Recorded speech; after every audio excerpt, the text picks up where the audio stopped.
মোবাইলে এত পরিমাণে বিরক্তিকর অ্যাড আসে আপনারা কিন্তু এই বিষয়টা নিয়ে অনেকেই বিরক্ত হন।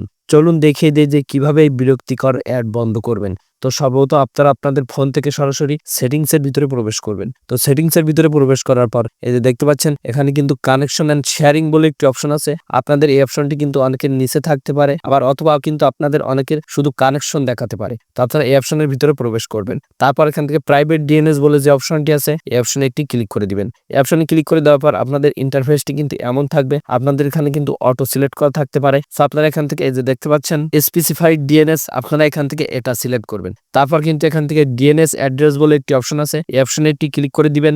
এখন এখানে যে লেখাটি দেখতে পাচ্ছেন dns.adguard.com, আপনারা এখান থেকে এই লেখাটি দেখে দেখে আপনাদের এই অপশনে গিয়ে এই লেখাটি বসিয়ে দিবেন। তারপর এখান থেকে সেভ এই অপশনে একটি ক্লিক করে দিবেন। এখন কিন্তু আপনাদের ফোনে আগের চেয়ে বিরক্তিকর অ্যাড আসা অনেকটাই কমে যাবে। তো যদি ভিডিওটি ভালো লেগে থাকে অবশ্যই ভিডিওটিকে শেয়ার করে পেজটিকে ফলো দিয়ে রাখুন।